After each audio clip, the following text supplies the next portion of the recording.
வணக்கம் நண்பர்களே, எல்லாரும் எப்படி இருக்கீங்க? நம்மளுடைய சுபயோகம் தமிழ் சேனலுக்கு உங்களை அன்புடன் வரவேற்கிறேன். நம்முடைய தமிழ் கலாச்சாரத்துல ஒவ்வொரு மாசத்துக்கும் ஒரு தனி சிறப்பும் ஆன்மீக பலனும் இருக்கு. அதுலயும் குறிப்பா தமிழ் ஆண்டின் 5வது மாசமா வரக்கூடிய இந்த ஆவணி மாசம் ரொம்பவே புனிதமான ஒரு மாசமா கருதப்படுது. ஏன் தெரியுங்களா? ஆவணி மாசம் பிறந்தாலே நம்மளோட வீட்லயும் கோவில்லையும் மங்கள ஓசையும் பண்டிகை கலையும் தான் தாண்டவமாடும். சிவன், விஷ்ணு, அம்மன், விநாயகர், முருகன் பல தெய்வங்களுக்குரிய மிக முக்கியமான திருவிழாக்கள் எல்லாமே இந்த ஒரே மாசத்துல தான் வரிசையா வரும். அது மட்டும் இல்லாம ஜோதிட சாஸ்திரப்படி சூரிய பகவான் தன்னுடைய சொந்த வீடான சிம்ம ராசியில ஆட்சி பெற்று பலமாக அமரும் மாசம் தான் இந்த ஆவணி மாசம். அதனாலதான் இந்த மாசத்துல செய்யக்கூடிய எந்த ஒரு நல்ல காரியமும் ஆன்மீக வழிபாடும் நமக்கு பல மடங்கு நன்மைகளையும் மன உறுதியும் தரும்னு பெரியவங்க சொல்வாங்க. இன்னைக்கு நம்ம இந்த வீடியோவில் ஆவணி மாசத்துல நம்ம தவற விடக்கூடாத 7 முக்கியமான ஆன்மீக வழிபாடுகள் என்னென்ன, அதை யாரெல்லாம் செய்யலாம், எப்படி செய்யணும், அப்படி செய்யறதால நமக்கு என்னென்ன நன்மைகள் கிடைக்கும் அப்படின்னு ரொம்பவே விரிவா பார்க்க போறோம். இந்த வீடியோ கண்டிப்பா உங்களோட ஆன்மீக பயணத்துக்கும் வாழ்க்கையோட மன அமைதிக்கும் ரொம்பவே பயனுள்ளதா இருக்கும். வீடியோவை கடைசி வரைக்கும் கொஞ்சம் கூட ஸ்கிப் பண்ணாம பாருங்க. நம்மளோட சுபயோகம் தமிழ் சேனலுக்கு இப்பதான் நீங்க புதுசா வந்திருந்தா மறக்காம சப்ஸ்கிரைப் பண்ணிட்டு அந்த பெல் ஐக்கானையும் கிளிக் பண்ணிடுங்க. இப்போ நாம முதல் வழிபாட்டுல இருந்து விரிவா பார்க்க ஆரம்பிக்கலாம். முதலாவதா நம்ம பார்க்க போற வழிபாடு ஆவணி ஞாயிற்றுக்கிழமை வழிபாடு. பொதுவா எல்லா மாசங்கள்லயும் ஞாயிற்றுக்கிழமை வரும். ஆனா ஆவணி ஞாயிற்றுக்கிழமைக்குன்னு ஒரு தனி மகத்துவம் இருக்கு. ஏன்னா நான் முன்னாடியே சொன்ன மாதிரி ஆவணி மாசத்துல சூரிய பகவான் தன்னுடைய சொந்த வீடான சிம்ம ராசியில அதிபதியா இருக்கிறாரு. அதனால இந்த மாசத்து ஞாயிற்றுக்கிழமைகள்ல சூரிய வழிபாடு செய்யறது நோயற்ற வாழ்வையும் நல்ல ஆரோக்கியத்தையும் தரும். யாரெல்லாம் செய்யலான்னு பாத்தீங்கன்னா, உடல்ல அதிக சோர்வு, ஆரோக்கிய குறைபாடு இருக்கவங்க, வேலை மற்றும் தொழில்ல முன்னேற்றம் பெறணும் அப்படின்னு நினைக்கிறவங்க, குடும்பத்துல அமைதியும் மங்கள காரியங்களும் நடக்கணும் அப்படின்னு விரும்புற பெண்கள் மற்றும் குடும்ப தலைவர்கள் எல்லாம் வழிபாடு செய்யலாம். வழிபாடு செய்யற முறைன்னு பாத்தீங்கன்னா, ஆவணி ஞாயிற்றுக்கிழமை அதிகாலையிலேயே சூரிய உதயத்துக்கு முன்னாடி எந்திரிச்சு நீராடணும். வீட்டோட வாசல்ல அழகான கோலம் போட்டு பூஜை அறையில விளக்கேற்றணும். சூரிய பகவானை நோக்கி ஆதித்ய ஹிருதயம் சோத்திரம் படிக்கலாம். அப்படி இல்லாட்டி ஓம் சூர்யாய நமக அப்படின்ற மந்திரத்தை 108 முறை சொல்லலாம். அது மட்டும் இல்லாம ஆவணி ஞாயிறுகள்ல அம்மன் கோவிலுக்கு போயிட்டு வழிபாடு பண்றது தமிழ்நாட்டுல மிக பிரசித்தி பெற்றது. குறிப்பா கூழ்வார்த்தல் இல்லாட்டி அர்ச்சனை செய்தல், இது மாதிரியான வழிபாடுகளை நம்ம செய்யலாம். சூரியன் எப்படி உலகத்துக்கே வெளிச்சத்தையும் சுறுசுறுப்பையும் தராரோ, அதே போல ஆவணி ஞாயிறு வழிபாடு நம்ம கிட்ட இருக்கிற சோம்பலை விரட்டி தன்னம்பிக்கையும் உடல்ல நேர்மறை ஆற்றலையும் அதிகரிக்கும். உங்களால முடிஞ்சா இந்த நாள்ல ஏழை எளியவங்களுக்கு அன்னதானம் இல்லாட்டி நீர் மோர் வழங்குறது மிகச்சிறந்த தர்மமாகும். அடுத்ததா 2வது நாம பார்க்க போற வழிபாடு ஆவணி திங்கட்கிழமை சோமவார சிவ வழிபாடு. பொதுவா கார்த்திகை சோமவாரம் அப்படின்னு கேள்விப்பட்டிருப்பீங்க. அதே போல ஆவணி திங்கட்கிழமையும் சைவ மரபுல மிக சிறப்பு வாய்ந்தது. திங்கட்கிழமை அப்படின்னாலே சந்திரனுக்குரிய நாள், மனதுக்கு அதிபதி சந்திரன். அந்த சந்திரனை தன்னோட தலைமுடியில சூடி இருக்கக்கூடிய சிவபெருமான ஆவணி திங்கட்கிழமையில வழிபாடு பண்ணும்போது நம்மளோட மன அழுத்தம் நீங்கி மன தெளிவு கிடைக்கும். யாரெல்லாம் வழிபாடு செய்யலாம்னு பார்த்தீங்கன்னா, மனசுல குழப்பம், பயம், அதிக கோபம் இல்லாட்டி மன அழுத்தத்தால அவதிப்படுறவங்க இந்த நாளில் வழிபாடு பண்ணலாம். நல்ல எண்ணங்களும் சரியான வழிகாட்டலும் தேவைப்படும் அப்படின்னு நினைக்கிற மாணவர்கள் மற்றும் இளைஞர்கள் வழிபாடு பண்ணலாம். குடும்பத்தில் ஒத்துமை நிலவணும் அப்படின்னு நினைக்கிற அனைவருமே இதை செய்யலாம். வழிபாடு செய்கிற முறைன்னு பார்த்தீங்கன்னா, திங்கட்கிழமை காலையில் நீராடி தூய்மையான ஆடை அணிஞ்சுக்கோங்க. வீட்டிலேயே சிவபெருமானோட படத்துக்கு வில்வ இலை இல்லாட்டி வெள்ளை நிற மலர்கள் சாத்தி வழிபாடு பண்றது ரொம்ப ரொம்ப சிறந்தது. ஓம் நம சிவாய அப்படின்ற பஞ்சாட்சர மந்திரத்தை அமைதியான இடத்துல அமர்ந்துட்டு 108 முறை ஜபிக்கணும். முடிஞ்சா அருகில் இருக்கிற சிவன் கோவிலுக்கு போயிட்டு சிவலிங்கத்துக்கு பால் இல்லாட்டி சுத்தமான நீர் அபிஷேகத்துக்கு கொடுத்துட்டு தரிசனம் செஞ்சுட்டு வாங்க. சிவனை வழிபடும் இந்த நாள்ல நாம ஒரு சூளுரை எடுத்துக்கணும். அதாவது அன்னைக்கு நாள் முழுசும் மற்றவங்களை பத்தி தவறா பேசுறது, தேவையில்லாம கோவப்படுறத தவிர்க்கணும். மன தூய்மையோட செய்யப்படுற சிவ வழிபாடே சிவபெருமானின் பூரண அருளை பெற்றுத்தரும் நமக்கு. அடுத்ததா நாம பார்க்க போற வழிபாடு ஆவணி மாத முருகப்பெருமான் வழிபாடு. தமிழ் கடவுள் அப்படின்னு போற்றப்படக்கூடிய முருகப்பெருமானுக்கு ஆவணி மாசம் மிகவும் உகந்தது. குறிப்பா ஆவணி மாதத்துல வரக்கூடிய செவ்வாய்க்கிழமைகள்ல கிருத்திகை சஷ்டி திதிகளிலும் முருகனை வழிபாடு பண்றது நம்ம கிட்ட இருக்கிற பயத்தை போக்கி தைரியத்தை கொடுக்கும்.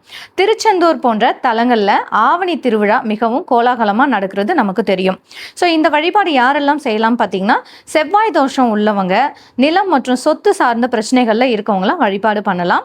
எதிரிகளோட தொல்லை, அச்சம் மற்றும் கடன் சுமையால கஷ்டப்படுறவங்க வழிபாடு பண்ணலாம். வாழ்க்கையில வெற்றி பெற நினைக்கிற, சாதிக்க துடிக்கிற நபர்களும் இந்த வழிபாடு பண்ணலாம். சரி, இந்த வழிபாடு எப்படி செய்யலாம் அப்படின்னு பார்த்தீங்கன்னா, செவ்வாய்க்கிழமை அன்னைக்கு இல்லாட்டி கார்த்திகை நாள்ல முருகனோட படத்துக்கு சிவப்பு நிற மலர்கள் சாத்தி வழிபாடு பண்ணணும். செவ்வரளி மலர். அதுக்கு அடுத்ததா பார்த்தீங்கன்னா, ஓம் சரவண பவ அப்படின்ற சடாட்சர மந்திரத்தை 108 முறை ஜபிக்கணும். கந்த சஷ்டி கவசம் இல்லாட்டி திருப்புகழ் இல்லாட்டி சுப்பிரமணிய புஜங்கம் பாராயணம் செய்யறது மிகவும் சிறந்தது. முருகனுக்கு நெய் தீபம் ஏற்றி மனமுருகி பிரார்த்தனை செஞ்சுக்கோங்க. முருகப்பெருமானோட வேல் அப்படின்றது கூர்மையான அறிவையும் அகன்ற பார்வையையும் குறிக்கிறது. அவரை ஆவணி மாசத்துல வழிபாடு பண்றது மூலமா நமக்கு நல்ல புத்தியும் எந்த சவாலையும் எதிர்கொள்ளக்கூடிய துணிச்சலும் நமக்கு கிடைக்கும். அடுத்ததா நாம பார்க்க போறது ஆவணி மாத மகாவிஷ்ணு வழிபாடு. ஆவணி மாசம் ஏகாதசிலாம் வரும் இல்லைங்களா? ஸோ ஜென்மாஷ்டமி எல்லாமே வரும். ஆவணி மாசம் வைணவர்களுக்கும் மிக மிக உகந்த மாசம் இது. ஏன்னா அவதார புருஷனான ஸ்ரீ கிருஷ்ணர் அவதரித்த கிருஷ்ண ஜெயந்தி கோகுலாஷ்டமி வர்றது இந்த ஆவணி மாசத்துல தான். அது மட்டும் இல்லாம ஆவணியில வரக்கூடிய ஏகாதசி திதிகள் மிகவும் சக்தி வாய்ந்தது. யாரெல்லாம் இந்த பூஜையை செய்யலாம் அப்படின்னு பார்த்தீங்கன்னா, கடன் தொல்லை நீங்கி தொழில் மற்றும் பொருளாதாரத்துல விருத்தி அடைய விரும்புறவங்க, குழந்தை பாக்கியம் வேண்டி காத்துக்கிட்டு இருக்க தம்பதியர்கள், வீட்டுல எப்போதும் மகாலட்சுமியோட கடாட்சம் இருக்கணும்னு நினைக்கிறவங்களாம் இந்த வழிபாடு மேற்கொள்ளலாம். ஏகாதசி அன்னைக்கு எப்படி வழிபாடு பண்றதுன்னு பாத்தீங்கன்னா, ஏகாதசி அன்னைக்கு காலையில துளசி தேவிக்கு நீர் ஊத்தி விஷ்ணுவுக்கு துளசி மாலை இல்லாட்டி துளசி தலங்களை சமர்ப்பிக்கணும். ஓம் நமோ நாராயணாய அப்படின்ற 8 எழுத்து மந்திரத்தை ஜபிக்கலாம். விஷ்ணு சகசர நாமம், திருப்பாவை, திருவாய்மொழி போன்ற பக்தி பாடல்களை பாராயணம் செய்யறது இல்லாட்டி கேட்கறது வீட்டுக்குள்ள நல்ல அதிர்வலைகளை உண்டாக்கும். கிருஷ்ண ஜெயந்தி அன்னைக்கு வீட்டை கழுவி சுத்தம் செஞ்சு குழந்தை கிருஷ்ணரோட பாதத்தை வரைஞ்சி அவருக்கு நெய், வெண்ணெய் பலகாரங்கள் இதெல்லாம் படைச்சி வழிபாடு பண்ணலாம். மகாவிஷ்ணுவை வழிபாடு பண்றதன் மூலமா நமக்கு வெறும் செல்வ வளம் மட்டும் கிடைக்காதுங்க. அதை சரியா பராமரிக்கிற பொறுமை, தர்ம நெறி மற்றும் கருணை போன்ற உயர்ந்த குணங்களும் நமக்கு கிடைக்கும். அடுத்ததா ஆவணி மாசம் வழிபாடு பண்ண வேண்டிய முக்கியமான வழிபாடு விநாயகர் வழிபாடு. எந்த ஒரு நல்ல காரியத்தை தொடங்குறதுக்கு முன்னாடியும் அதோட தடைகளை நீக்கிற முதல் கடவுள் நம்மளோட விநாயக பெருமான் தான். ஆவணி மாசத்துல வரக்கூடிய விநாயகர் சதுர்த்தி தான் உலகெங்கிலும் உள்ள தமிழர்களாலும் இந்துக்களாலும் மிக கோலாகலமா கொண்டாடப்படக்கூடிய ஒரு மிகப்பெரிய திருவிழா. யாரெல்லாம் செய்யலாம் அப்படின்னு பாத்தீங்கன்னா, புதிய தொழில், புதிய முயற்சி இல்லாட்டி புதிய வீடு கட்ட தொடங்குறவங்க எல்லாரும் இந்த பூஜையை பண்ணலாம். தேர்வுகள்ல நல்ல மதிப்பெண் பெற விரும்புகிற மாணவர்கள், வாழ்க்கையில அடுத்தடுத்து தடைகளை சந்திச்சு கொண்டிருக்கிற யாருமே விநாயகரை வழிபாடு பண்ணலாம். வழிபாடு செய்யற முறைகள் பார்த்தீங்கன்னா, தினமும் காலையில விளக்கேத்தி விநாயகருக்கு உகந்த அருக்கம்புல், எருக்கம்பு மாலை சாத்தி வழிபாடு பண்ணணும். ஓம் கணபதியே நமக அப்படி இல்லாட்டி ஓம் ஸ்ரீ கணேசாய நமக அப்படின்ற மந்திரத்தை சொல்லி வழிபாடு பண்ணலாம். சதுர்த்தி திதி என்றோ இல்லாட்டி ஆவணி மாசத்துல ஏதேனும் ஒரு நாள்ல விநாயகருக்கு தோப்பு கர்ணம் போட்டு பிள்ளையார் குட்டு வச்சு வழிபாடு பண்றது நம்மளோட உடலிலும் மூளையிலும் நரம்பு சுழற்சியை தூண்டி அறிவை வளர்க்கும் அப்படின்றது ஒரு அறிவியல் உண்மை. கொழுக்கட்டை, சுண்டல் இது மாதிரி நெய்வேத்தியங்களை சுவாமிக்கு நம்ம செஞ்சு வச்சு வழிபாடு பண்றது ரொம்பவே சிறப்பு. விநாயகரோட பெரிய காதுகள் நமக்கு உணர்த்துறது என்னன்னா, அதிகமா நல்ல விஷயங்களை கேளுங்க. அவருடைய சிறிய வாய் உணர்த்துறது என்னன்னா, தேவையான அளவு மட்டும் பேசுங்க. இந்த தத்துவத்தை ஆவணி மாசத்துல நம்மளோட வாழ்வில் கடைபிடிக்க தொடங்கணுங்க. அடுத்ததான் நம்ம பார்க்க போறது சக்தி வாய்ந்த வழிபாடு. ஆவணி வெள்ளிக்கிழமை அம்மன் வழிபாடு, வரலட்சுமி நோன்பு. ஆவணி மாசம் வெள்ளிக்கிழமைகள்ல பெண்களுக்கே உரித்தான மிக சிறப்பான நாட்கள். இந்த மாசத்துல வரக்கூடிய வெள்ளிக்கிழமையில தான் சுமங்கலி பெண்கள் அனைவரும் மிக கோலாகலமா கொண்டாடக்கூடிய வரலட்சுமி விரதமும் அமையும். துர்க்கை, மாரியம்மன், காமாட்சி, மீனாட்சி போன்ற அனைத்து பெண் தெய்வங்களின் அருளும் பரிபூர்ணமா கிடைக்கிற நாள் இது. யாரெல்லாம் இந்த வழிபாடு செய்யலாம் அப்படின்னு பாத்தீங்கன்னா, சுமங்கலி பெண்கள் தங்களோட கணவனின் ஆயுள் மற்றும் ஆரோக்கியத்திற்காக செய்யலாம். கன்னி பெண்களுக்கு நல்ல வரன் அமையவும், குடும்பத்துல சண்டை சச்சரவுகள் நீங்கி அமைதி நிலவும் இந்த பூஜையை செய்யலாம். வழிபாடு செய்யற முறைன்னு பாத்தீங்கன்னா, வெள்ளிக்கிழமை அதிகாலையில வீட்டை தூய்மைப்படுத்தி வாசல்ல மாக்கோலமிட்டு பூஜை அறையில நெய் தீபங்கள் ஏற்றி வைக்கணும். அம்மனுக்கு மஞ்சள், குங்குமம், வாசனை மலர்கள் இல்லாட்டி சக்கரை பொங்கல், அது கூடவே பாயாசம் இதெல்லாம் நெய்வேத்தியமா வச்சு படைக்கலாம். அடுத்ததாக பார்த்தீங்கன்னா, லலிதா சகஸ்ரநாமம் பாராயணம் பண்ணலாம். வீட்டுக்கு வரக்கூடிய பெண்களுக்கு வெத்தலை பாக்கு, மஞ்சள், குங்குமம், தாலி கயிறு இதெல்லாம் கொடுத்து ஆசி பெறுறது குடும்பத்தில் மங்களத்தை தரும். பெண் தெய்வங்களை ஆவணி வெள்ளியில வழிபாடு பண்றது வீட்டில் உள்ள எதிர்மறை ஆற்றலை, நெகட்டிவ் எனர்ஜியை விரட்டிட்டு அமைதியையும் அளவற்ற மன மகிழ்ச்சியும் கொடுக்குங்க. அடுத்ததான் நாம பார்க்க போறது ஆவணி சனிக்கிழமை வழிபாடு. நண்பர்களே, ஆவணி மாசத்துல வரக்கூடிய சனிக்கிழமைகளும் ஆன்மீக ரீதியா ரொம்பவே மகத்துவம் வாய்ந்தது. பொதுவா புரட்டாசி சனிக்கிழமை தான் பெரிய அளவுல பேசுவோம். ஆனா ஆவணி சனிக்கிழமைகள்ல சனீஸ்வர பகவானையும் ஸ்ரீ ஆஞ்சநேயரையும் வழிபாடு பண்றது நம்மளோட வாழ்க்கையில இருக்கிற பெரிய பெரிய தடைகளை உடைக்கும்னு ஆன்மீக நூல்கள் சொல்லுது. யாரெல்லாம் இந்த வழிபாடு செய்யலாம் அப்படின்னு பாத்தீங்கன்னா, 7.5 சனி, அஷ்டம சனி, இல்லாட்டி சனி திசை நடந்து கஷ்டப்படுறவங்க, வாழ்க்கையில எதை தொட்டாலும் தடை வருதே, காரியம் கை கூடலையே அப்படின்னு கவலைப்படுறவங்க, மனசுல தேவையில்லாத பயம், குழப்பம், இல்லாட்டி கடன் சுமையால அவதிப்படுறவங்க இந்த வழிபாட்டை கண்டிப்பா செய்யலாம். வழிபாடு செய்ய வேண்டிய முறைகள் பாத்தீங்கன்னா, சனிக்கிழமை காலையிலேயே நீராடி தூய்மையான ஆடை அணிஞ்சுக்கோங்க. அருகில் இருக்கக்கூடிய சனீஸ்வரன் சன்னதிக்கோ இல்லாட்டி ஆஞ்சநேயர் கோயிலுக்கோ போயிட்டு வரலாம். சனீஸ்வர பகவானுக்கு எள்ளெண்ணெய் தீபம் ஏத்துறது இல்லாட்டி எல் சாதம் நைவேத்தியம் செய்யறது ரொம்பவே நல்லது. ஓம் சனீஸ்வராய நமக அப்படின்ற மந்திரத்தை 108 முறை சொல்லலாம்.